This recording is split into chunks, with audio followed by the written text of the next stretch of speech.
Hello, Rowlett residents and friends. Welcome to the Mayor Spotlight. In this monthly podcast series, I dive into the inner workings of our local government, explore key initiatives, and introduce you to the remarkable individuals who contribute to the growth and well-being of Rowlett. With a special election nearing to fill the vacant seat of City Council Place 1, I figured it would be a great time to answer the question, what is the role of a council member in Rowlett? On today's show, we're getting firsthand experiences from Mayor Pro Tem Deb Shinder and Councilmember Elisas. But before we start our interviews, let's take a moment to understand the structure of our city's government. Rowlett operates under the council city manager form of government, a model that emphasizes collaboration, accountability, and efficient decision-making.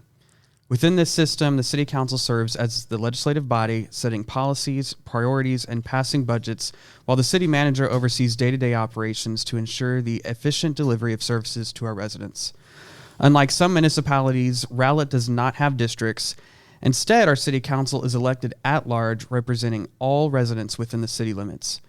Council members, including the mayor, serve staggered 3-year terms, and the mayor pro tem and deputy mayor pro tem are selected by council members each year no later than the month of July. With background info out of the way, let's talk to our guests. Joining me today is Mayor Pro Tem Deb Shinder and Councilmember Elisas. Welcome to the show.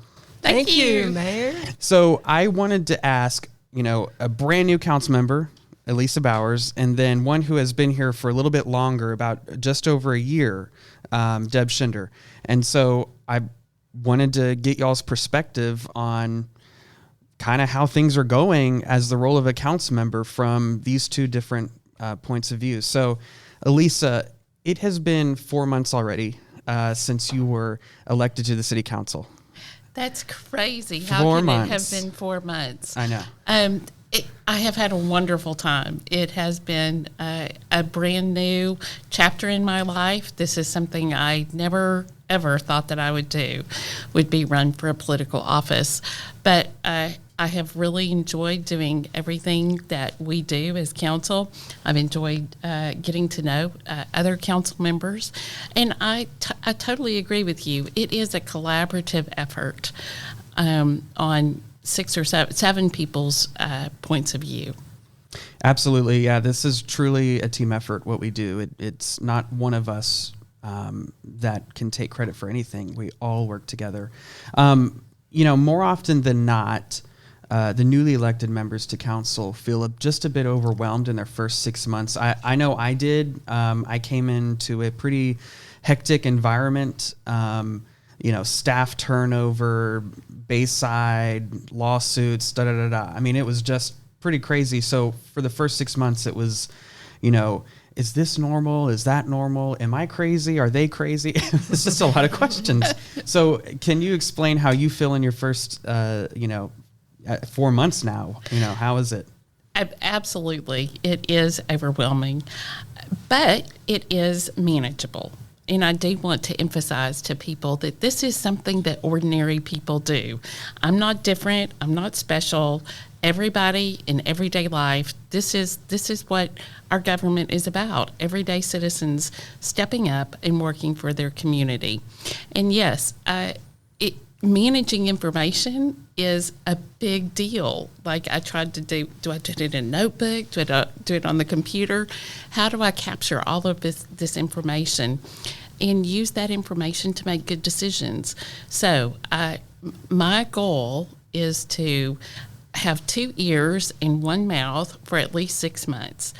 Just kind of really listen and really understand what my role is, because it's different. I did come from city government at a staff level, and so I've had some adjustments to make, but anybody would have adjustments to make. Coming from a business perspective, everybody has adjustments to make. I completely agree. I am by no means the same person I was when I first got elected, not even close.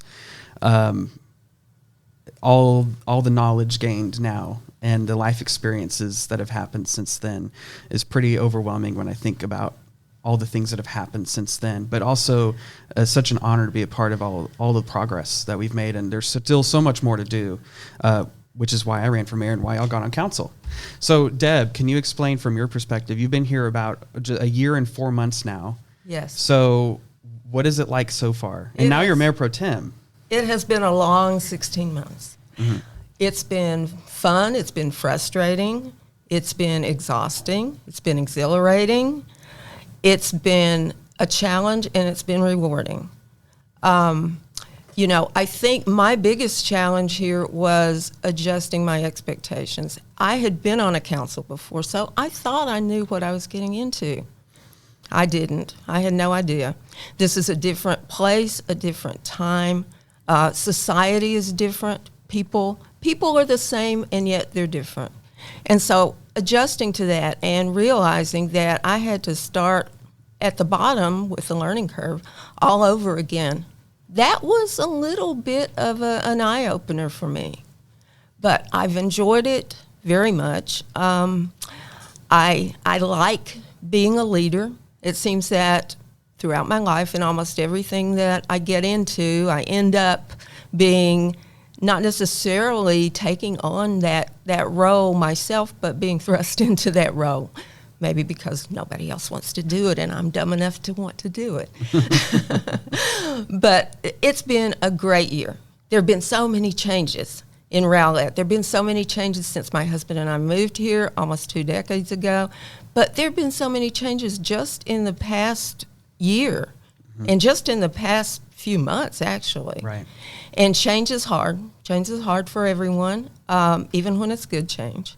So I think all of us together are learning to adapt to that change and to embrace that change and to try to direct that change in a way that it will be best for all the citizens. Right.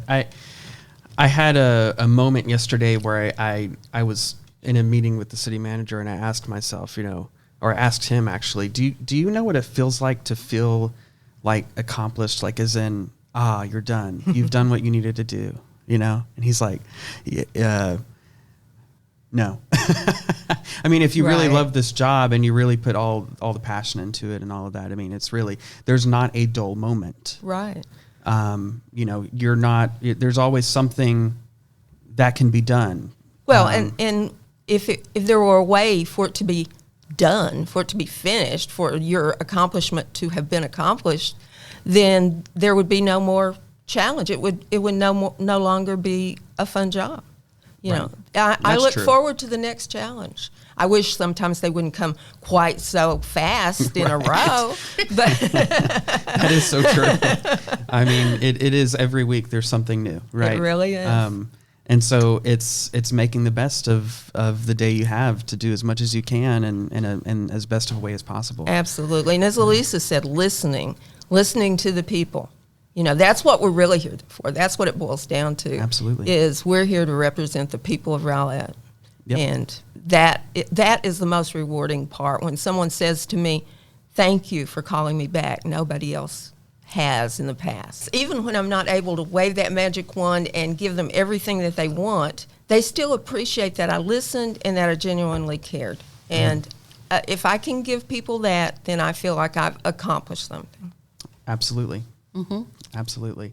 So can you give us a little background on you, Elisa, and why you got interested in running for office and becoming a council member? So my parents moved us here in 1972. I started 4th grade in Rockwall. I graduated from Rockwall High School in 1981, so that really dates me. Obviously, there has been a lot of change since 1981, but my parents continued to live here. So I left when I went to college, and I didn't move back until 2012. I did a lot of different things in my life and had a great time doing it. But in 2012, my parents, they just needed their oldest daughter to get back to Texas. So that's what I did. I was in Parks and Recreation. I worked for the Naval Air Station in Key West, and that's where I kind of got into the whole parks and recreation and fitness and that kind of stuff. So I applied for a job here with the City of Rowlett in the Parks Department, and I just kind of worked my way up to I became the Neighborhood Life Coordinator. I really am a big believer in community, and we can accomplish so much together. I think one of the things that I'm most proud about in my life, and you actually helped me with this, was the Kids Kingdom playground build. Oh, yeah. So that was an amazing experience, and I feel like if I ever get blue, or if I ever get down, or if I'm ever like, what have I done with my life? Which I think everybody has those moments, Absolutely. don't we? Well, I'm fortunate enough, and I feel like the city gave me the opportunity. I have a place to go, and I can say, I did something. Mm-hmm. And I can hear the kids laughing and running around, and there is nothing quite as satisfying as that. So I do hope that when I finish my term here as a city council member, that I will be able to say, I'll be able to go somewhere, I'll be able to say, yes, I have accomplished something with my life, but always recognizing that I am only part of a team. It's not me, it's the team. It's all of us putting our resources, our enthusiasm, our creativity together, and creating great spaces for our neighbors to thrive. Absolutely. I mean, it really is. All of us on council bring a very unique perspective that it all comes together very well, and we don't always agree on everything, but that's, out of that comes a better decision where, various perspectives are represented. And so it is really cool to see those unique perspectives. Everybody has an area of expertise or knowledge focus that someone else may not have. And so that's very valuable to the organization, to the city, when making decisions. So can you give us a little bit of your background and how you got interested in running for Rowlett's Well, council? I'm old. I graduated from high school before Elisa did, so this is going to be a long story. But like Elisa, I've been in municipal government from other perspectives in other roles. And in a way, it was inevitable that I would get into municipal government. My dad worked for the City of Dallas for 32 years. His two brothers worked for City of Dallas. Two of my mom's brothers worked for the City of Dallas. So we were a city family. I mean, I knew what that was about. But I never really, as a child, aspired to grow up and work for the city like my dad did. I was really planning to be either a best-selling author or an attorney, or maybe both. And then life happened and got in the way, and I got married, had a baby, got unmarried, had to do something to make money. I had been to paralegal school, so I worked for law firms for a little while, and then kind of stumbled into the position of city secretary for the city of Balch Springs. I applied for that on a whim, and to my surprise, out of 30-something candidates, I got accepted.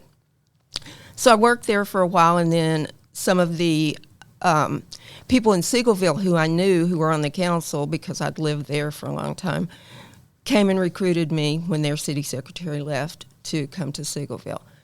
I went there. There was a lot of political turmoil and upheaval at that particular time. They were hiring and firing city managers and police chiefs and a lot going on. So, short version, I ended up resigning as city secretary and running for city council, and that's how I first got involved in being an elected official. While I was on the city council, I told you this was going to be long, I was appointed, our council members served as members of various commissions overseeing different departments in the city. And so I was appointed to the Public Safety Commission, got bitten by the law enforcement bug, went to the police academy while I was serving on the council. I completed that, not resigned, but elected not to run for re-election so that I could work as a police officer. I did that for nearly a decade. I got into training and taught at North Central Texas Council of Governments Regional Police Academy and at Eastville's Criminal Justice Training Program. And through that, became involved with the new emerging field of cybercrime. So I wrote several books about cybercrime and network security. I had been a computer and networking hobbyist for a long time. In fact, that's how Tom and I met. We met on the internet because we were both into that back when nobody knew what the internet was. When we moved to Rowlett in 2004, and I continued to do that and work with Microsoft and HP and Intel and some lesser-known software companies writing white papers and documentation and that kind of thing. And got to know some of the people here. Somehow I always seem to get to know the people who are the leaders in the city. And they asked me to serve on some boards, and I served on the Charter Commission, the Bond Committee, then the Board of Adjustment, and most recently on the Planning and Zoning Commission. The events, the world events and local issues over the last 5 years kind of brought home to me again how important government is in our lives. And I had said when I left council in Sigleville, I'll never do that again. Well, never say never, because here I am. Decided to run in 2021, campaigned for what seemed like about a year because I announced very early, and was fortunate enough to be elected, and to now for the past year and 4 months to serve with some of the best council members that I've ever known, including yourself. And Thank you. Likewise. And it's been a wild ride, and I've really enjoyed it. Thank you for that in-depth story. I know it truly provides a perspective into why you became interested in running for Rowlett's City Council. I mean, you have a pretty broad and long history. Yes. So, since joining the council, can either be an easy question or a hard question, depending on how much you've been able to do. But since joining the council, what has been the most rewarding part? And what has been the most challenging part? You kind of went into, for Elisa, you went into an awarding part, but that was before you were on council, right? You and I worked together on the Kids Kingdom rebuild, and that was very rewarding. But for you, it's been 4 months. So, the most rewarding part may be a little bit difficult to find because you just got elected. You know what? Actually, I can't think of a time that hasn't been rewarding, honestly. There absolutely have been challenges, but just because it's a challenge doesn't mean that it's not rewarding. And overcoming, again, for me, part of it is the information, in managing that information and the details. So keeping track of the details is probably the most challenging part for me, because I'm kind of a big picture person. But the details are really important. You have to get the little things right, and so that's probably the most challenging part for me. I agree with Deb. There have been people that I have not been able to I haven't been able to resolve their problems to their satisfaction or how they wanted them solved. But they were still very nice to me. They didn't yell at me. And even if they had yelled at me, I will survive that. So, believe me. Eventually they'll yell at you. It happens. It will. And I'm not surprised, because we have 60,000 people, 65,000 people. No one is ever going to be 100% happy with what I do. I hope that they just remember that I'm bringing the best of my experience to this job, and doing the best that I can. Again, we're just ordinary people who, like you said, have so many different life experiences. And I hope people, when they get angry with me, remember that. Yeah, that's one of the early lessons I had to learn, was that as hard as I can try to be the best representative and think that I'm doing a fantastic job, or really trying to, there will always be, some of those who are still upset about things going on, and because either, well, they have a right to, or they don't understand what's happening in the background to address their concerns, right? And so, it's kind of having to acknowledge that you are going to have people who are going to be upset, and that is okay. It really is. I mean, that's part of the job. It's like I said, there's not a dull moment. No. So if there was, that may be an issue. That may be more of an issue. What are you not doing, right? So my most rewarding experience actually happened like last week or 2 weeks ago. The Girl Scouts came. Were they brownies? Maybe they were brownies or Girl Scouts. Anyway, when we were building Kids Kingdom, that Girl Scout troop, not the same girls, but a different troop, but the same troop, they had brought people who were working on the project, like little paper clips, and they had decorated them because they were excited about Kids Kingdom being rebuilt.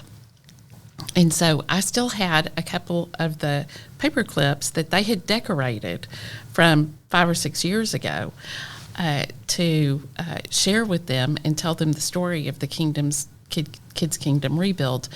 And I hope that what I tried to get across to them was, even as a brownie or a Girl Scout, you are making a difference in your community. Because I've held on to this paperclip because I was so excited that y'all were excited about the playground. So I know I talk about that playground a lot, but it really is just one of my best memories. Absolutely. Yeah, no, that is got to be one of the most rewarding parts of this job, is being able to inspire the youth. As somebody who started, kind of the interest started in local government very, very young, it makes me so happy to see that there's interest in other young people and what we do and why we do the things we do. So, I mean, again, tomorrow I have a meeting with a 9-year-old who emailed me about a concern with traffic in his neighborhood. And so I'm going to meet with him and his parents and talk about, what solutions there are. But that to me is like, I love it. It's one of the most rewarding things, is seeing someone so young take an interest in local government, because I was there, and now I'm here. Yes. So Deb, can you answer what has been the most rewarding and most challenging part of the job so far? Well, I'm going to reverse those and talk about the most challenging first. And I think that has been walking that line in communicating with the citizens, trying to be transparent while at the same time recognizing that we can't share every single thing that happens. There are matters that it would harm the city, it would harm them if those things were made public. And it's really hard for me to not share those things, because my tendency is to be honest, to be open, to be transparent. Anybody who's ever seen my Facebook page knows that I'm a very open person, that I like to share. So I think that's been a big challenge, explaining to people how the perspective that you have on the council is different from the perspective you had before you were on the council, when you were out there as a citizen, because that means your perspective is different from theirs. And people don't like to hear that. People want you to do what they think they would do if they were on the council, but they don't really know until they get on the council. So that's been a challenge for me. The most rewarding thing, there have been so many rewarding things. Mm-hmm. I mean, it's amazing to have this responsibility and this ability to do the things that we as council members are charged with doing. We set policies that guide the city, that, even though we don't get involved in operational matters, the policies that we set, they determine how those operational matters will be carried out by the people who do implement them. Yep. We have the power of appointment.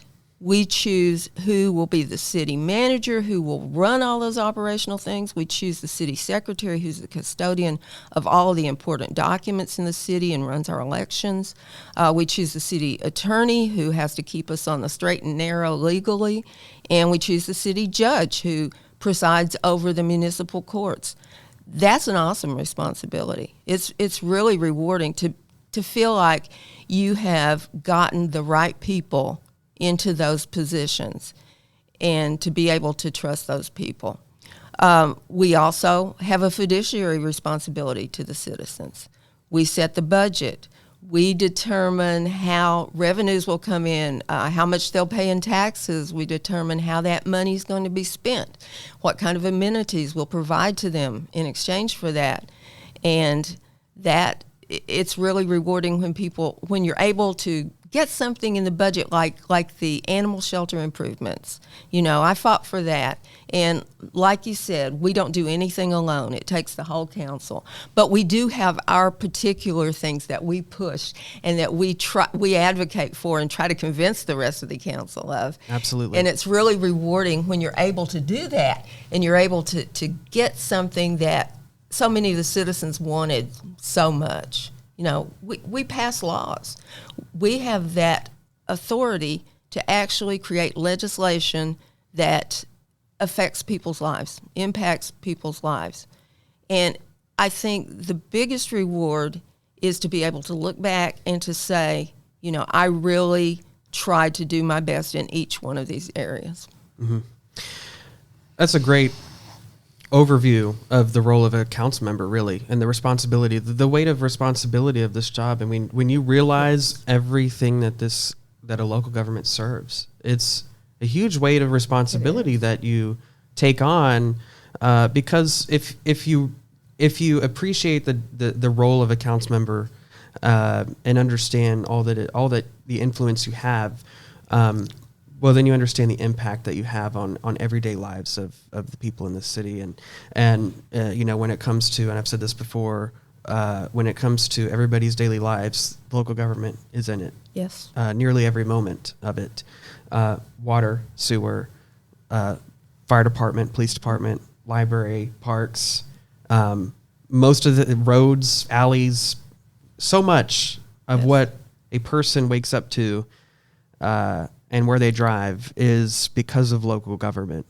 And then when you realize that and you realize, I'm in a position that has direct influence on this, the weight of responsibility really can be a bit overwhelming, especially when there are initiatives that you have that you realize being in government, it takes a while to accomplish. Yes. When the animal shelter thing is, some people think that we have the ability to just call the city manager, hey, fix the animal shelter. Okay, let me get on that, and then it's done, right? It does not work that way. That was also one of the early lessons that I had was you have to be relentless in your support and being vocal about your initiative in order to get it done, because government naturally moves slow. Yes. And so it's kind of trying to beat against that.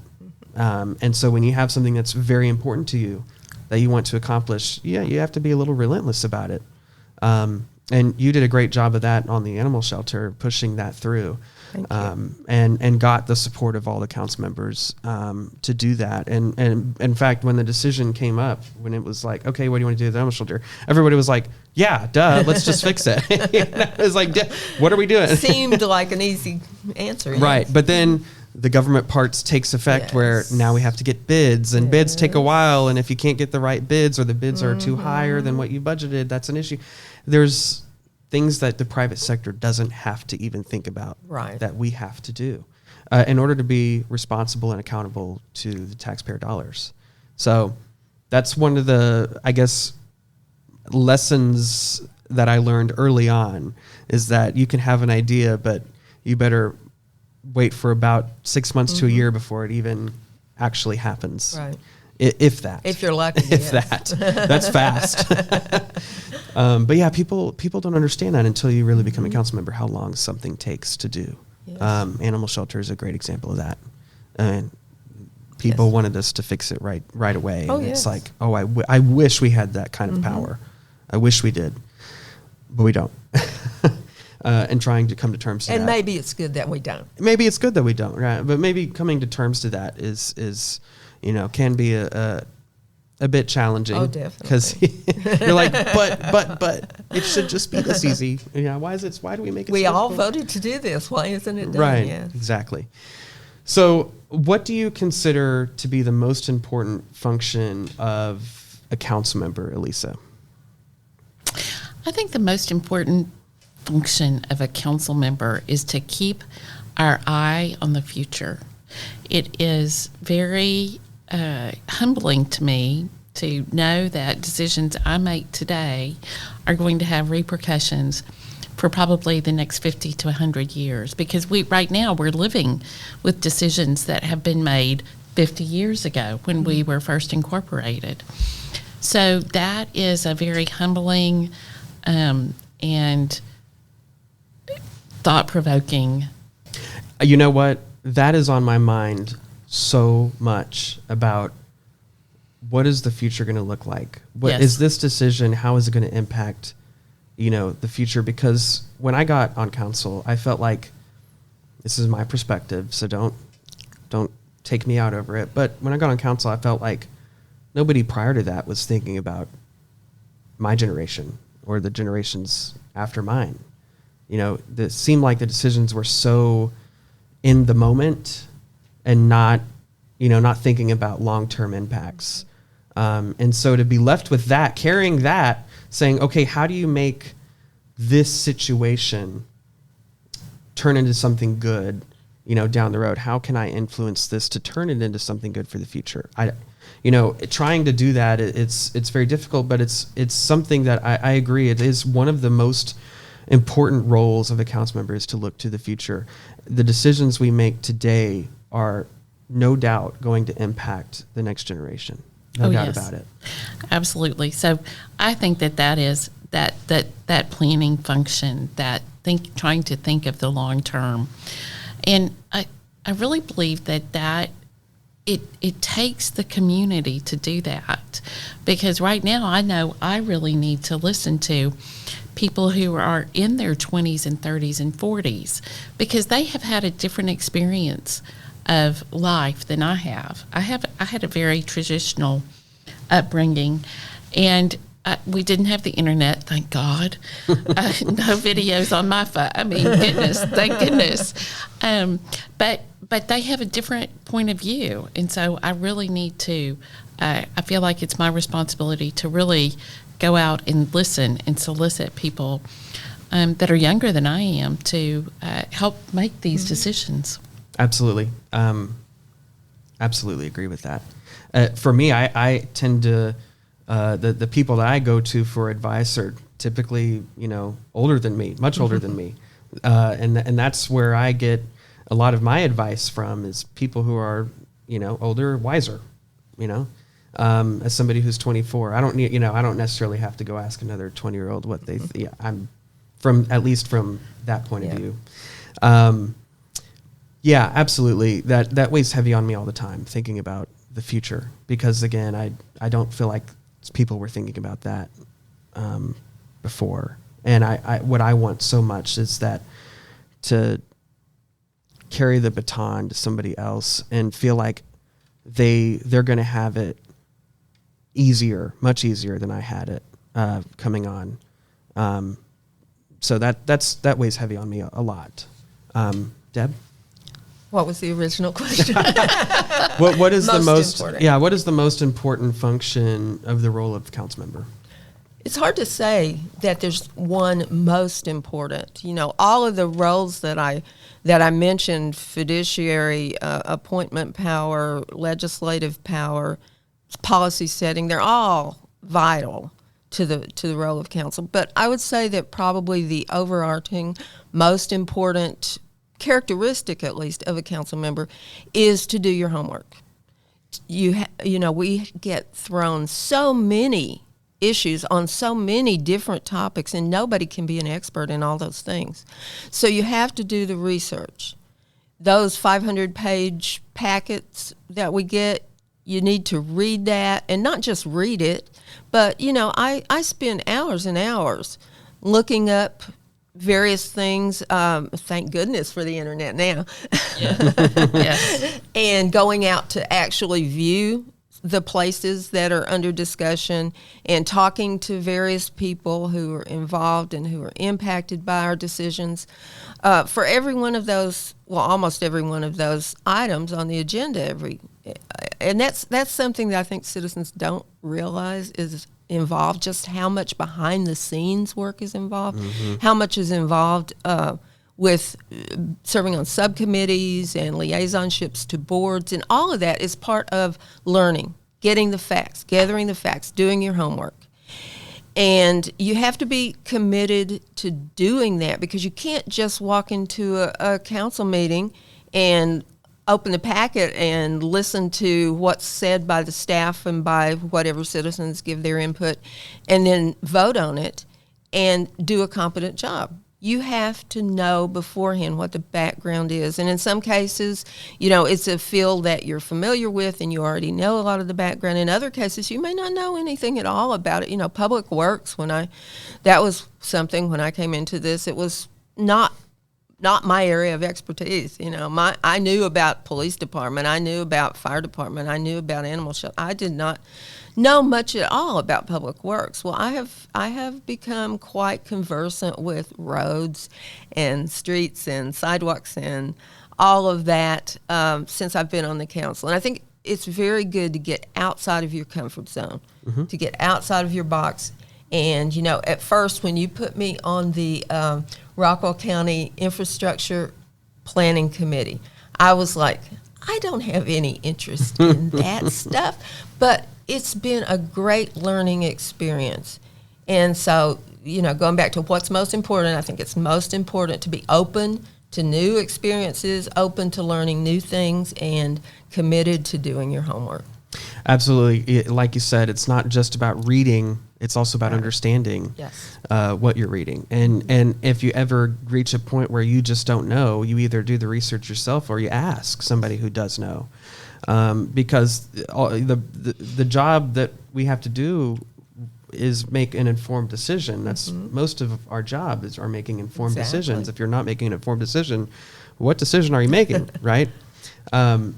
And who's it for? Yes. But absolutely, it's not just reading; it's understanding. That's a lot of what our job is. So, when your service on the council is over, what is? I ask myself this question all the time. When your service on council is over, what is the one thing that you hope citizens of Rowlett will remember about you? Me first? Sure. Yes. No. Well, she'd been going first. So. I'm going to switch it. Yeah. Okay. Let's switch it. Open to new things. I think, gosh, there are a lot of things, but I think most of all, I hope that the citizens will remember me as a council member who stood up for what I believed in, who did not bow to political pressure, but who, in doing so, tried to do it in a way that was kind and fair. And that's another hard line to walk. When you're really passionate about something, it's easy to almost demonize the other side. I never, ever want to do that. I want to be somebody who will listen to everybody. We have such a diverse population. And I want to be somebody who'll be remembered for listening to and caring about all of our citizens, regardless of race or gender or orientation or partisan politics, because there's something to learn from everybody. Absolutely. And so that would be the number one thing. And I'd also like to be remembered. I'd like to have my name on those plaques for the new police department and the new animal shelter. Mm-hmm. Yeah, those are legacy achieving moments. They really are. Absolutely. Absolutely. Elisa? If I'm remembered for anything, I don't even know that I need to be remembered for anything, but if I am remembered for anything, I hope that it would be that I helped bring more people into understanding about what government is, and that I helped inspire them to contribute to their community in whatever talent that they have. That would be my hope. Absolutely, and you're right. It's not about one of us. For me, it's more about what are people going to remember about the moment, Yes. right? That moment in time. For me, I hope that it's a moment of progress, a great progress, where we're set up on a path towards long-term success. Going back to thinking about the future, that's what I want more than anything, is people to remember the moment of progress. You know, not being afraid to kick down walls and shake things up, and shake up the status quo. You know, Absolutely. that's a lot of the current moment is doing that, taking away the status quo that wasn't working for this city. Maybe worked for this city without a 30,000 population, but certainly doesn't anymore. And I'm not afraid to do that. I'm not afraid, and none of us are afraid. I want to be the council that had the courage to make the changes that the city had needed for a while, but that hadn't happened. Absolutely. Yes. Absolutely, that's correct. The council that had the courage. And that's what I want people to remember the moment by, is a council that had courage to make the difficult decisions that others didn't want to make. So I'm so proud of this council, all of the progress that we've made in just a short few months. It's wild. It is. It's like I've been begging to have all these changes happen. 6 years ago, I was wanting all of this to happen, and finally, it's happening. You can see the progress. Other people may not see it right now, but boy, will they. They will. It's just a matter of time, and I'm so excited to be a part of this group, and with this city manager and this staff and these council members. It's such a rewarding time to be mayor, and I'm sure it is for y'all as council members.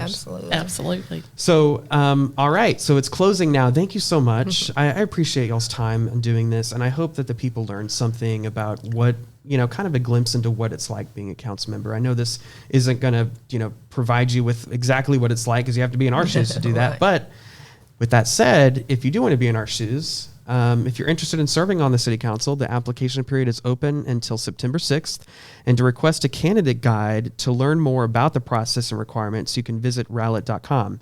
And early voting runs from October 23rd through November 3rd, and election day is Tuesday, November 7th. And before we sign off, is there anything else that you want to share with our listeners? I just want to say thank you to everyone who listened, and I thank you for allowing me to serve as your council member, and I will try to do my very best to live up to your expectations and live up to that honor. I couldn't agree more. I'm very grateful for this opportunity to serve, and if anybody has any questions, give me a call. Absolutely. All right. Thank you so much, Deb and Elisa, for your time today and for serving on the city council. It's an honor to work with you, both of you, and I'm looking forward to seeing what we can accomplish going forward. And thank you for tuning in to this episode of the Mayor Spotlight. And if you have any questions or would like to suggest a topic, send us an email at podcast@rowlett.com. Have a great day, Rowlett.